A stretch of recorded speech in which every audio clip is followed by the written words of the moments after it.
Fala pessoal, vamos para mais uma aula? Bom, na aula de hoje o tema é o seguinte: quem não pode participar dos leilões? Nessa aula a gente vai trazer aqui esses tópicos: a regra geral de quem pode participar, pessoa física, pessoa jurídica, e vamos tratar também de quem está impedido, quem não pode participar dos leilões e as restrições específicas para os leilões da Caixa Econômica Federal. Pessoal, vamos lá. Primeiro vamos começar com a regra geral. Quem que pode participar? Qualquer pessoa física, maior de idade, capaz e com plena administração de seus bens, ou seja, sem nenhum tipo de restrições. Quando a gente fala de restrições, basicamente é quando a pessoa está impedida de exercer suas próprias vontades, enfim, ou até mesmo restrições administrativas. Quem tem alguma restrição, obviamente, já vai saber do que se trata. Então, tem que só cumprir esses pequenos detalhes. Pessoa física tem que ser maior de idade, capaz e com a plena administração de seus bens. E também, se tratando de pessoa jurídica, qualquer pessoa jurídica pode participar. Aqui a gente faz algumas ressalvas, algumas observações, que obviamente é necessário que uma pessoa física seja ali representante dessa pessoa jurídica. Então, para assinar documentos, tem que ter alguém na pessoa física representando aquela empresa. Outro ponto importante é com relação aos impactos tributários, quando se trata de arrematar, de utilizar da pessoa jurídica para fazer essas arrematações, esses investimentos. Quando se trata de pessoa jurídica, é necessário que se tenha um planejamento tributário para você, de certa forma, obter, de fato, a tributação mais benéfica. Porque tem que estar ligado diretamente com o objeto social da sua empresa. Então, se não tiver nada ligando o objeto social com o fato de arrematar imóveis, de estar ligado a imóveis, ao invés de você sair de forma benéfica da situação, de você pagar menos impostos, você pode acarretar malefícios, pagar mais imposto. Mas enfim, quando se trata de pessoa jurídica, existe esse detalhe que você precisa fazer um planejamento. Então é necessário você ter um acompanhamento de um advogado tributário para você realizar da melhor forma possível, da forma mais assertiva, beleza? Então a regra geral é essa, a gente já passou pela pessoa física, pessoa jurídica. Agora, no próximo slide, a gente vai tratar de quem não pode participar. Quais são as restrições? Vamos lá, são os tutores, os curadores, os testamenteiros, os mandatários e administradores dos bens que estão em sua guarda. Então, explicando aqui de uma forma mais fácil de compreensão, por exemplo, tutores.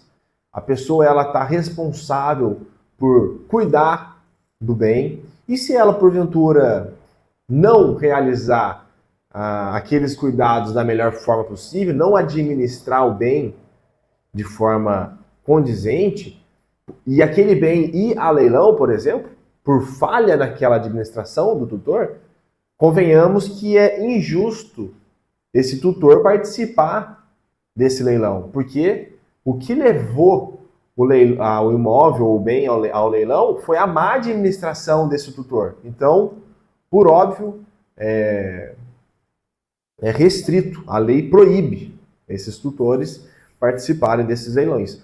Mas atenção, desde que o imóvel, o bem, esteja em sua guarda. Então, suponhamos que você seja um tutor de uma pessoa e você vai participar de outro leilão, de um imóvel de outra pessoa, não tem nada a ver com aqueles bens que você está administrando. Aí você pode participar tranquilamente.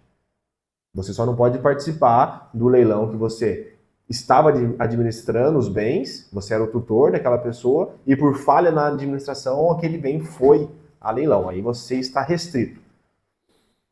Os leiloeiros e os seus prepostos se tratando dos bens sob sua responsabilidade. Então aqui é mais uma vez demonstrando que não existe aquela falácia de falar, né, que é um circo, só participa de imóvel de leilão quem conhece leiloeiro, quem é da família, é tudo enganação. Então aqui você pode ver que já tem até um ponto que favorece a maior competitividade, maior concorrência, porque os leiloeiros e os seus prepostos, aqueles que estão diretamente ligados aos leiloeiros, eles também não podem participar dos leilões que estão sob sua responsabilidade.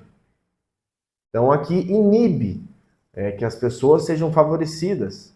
Agora, também se eles forem participar de um outro leiloeiro que não esteja sob a sua responsabilidade, eles podem. E daí eles não vão ter nenhum tipo de informação privilegiada. Servidores da Justiça, membros do Ministério Público e Defensoria Pública, dos bens que estão sendo leiloados na localidade em que servirem ou exercerem autoridade. Então, se você é um servidor público ou membro do Ministério Público, da Defensoria, se você for participar de um leilão na localidade que você tem autoridade, tem algum tipo de influência, você também está restrito, você não pode participar. Teoricamente, você tem alguma informação, você poderia ter acesso a informações privilegiadas e assim por diante. Agora tem uma exceção aqui que são os juízes. Os juízes, eles não podem participar de leilão do tribunal que ele atua. Então, no estado de São Paulo, do Tribunal do Estado de São Paulo, mesmo que seja em outra vara, mesmo assim ele não pode participar. Tá bom? Ele pode participar desde que seja em outro tribunal. Agora, com relação aos servidores públicos em geral, também tem restrições quanto aos bens e aos direitos da pessoa jurídica a que servirem ou que estejam sob a sua administração direta ou indireta. Então, basicamente, segue ali a mesma premissa. Se você é um servidor público e você tem o poder da administração, direto ou indireto, daquele imóvel que está aí no leilão, você também não pode participar. E, por óbvio, os advogados das partes envolvidas no leilão. Segue a mesma premissa do tutor, por exemplo. Se, porventura, houve falha no advogado, na atuação do advogado, e aquele imóvel está aí no leilão, pode ser que seja má fé e ele vai participar porque ele falhou de forma de caso pensado. Então, dessa forma, eles ficam limitados.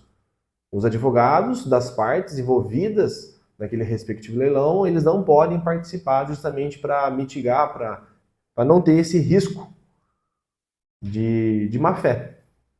Beleza, pessoal? Agora aqui a gente trata de algumas restrições ligadas diretamente aí à Caixa Econômica Federal.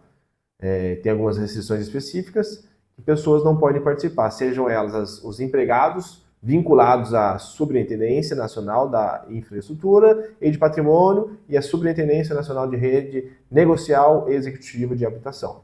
E os dirigentes da Caixa, hierarquicamente superiores às áreas mencionadas, e seus cônjuges e os seus companheiros. Se você não trabalha na Caixa, não exerce essas funções, você está automaticamente liberado a participar. Pessoal, então a gente finaliza aqui esse tema de quem não pode participar e quem pode participar em regra geral. E finalizamos aqui com a frase que é a seguinte: a confiança em si mesmo é o primeiro passo, é o primeiro segredo do sucesso. Então, já utilizei a palavra passo porque já estava na minha cabeça. A gente sempre tem que dar um passo de cada vez, sempre confiando na sua atuação, na sua pessoa. Às vezes a gente pode estar passando por fases que a nossa confiança em si mesmo acaba abalando. Isso é normal. Mas grave, a confiança em si mesmo é o primeiro segredo do sucesso. Então depende de você. Você tem que confiar em você mesmo. Fechou? Aguardo vocês para a próxima aula.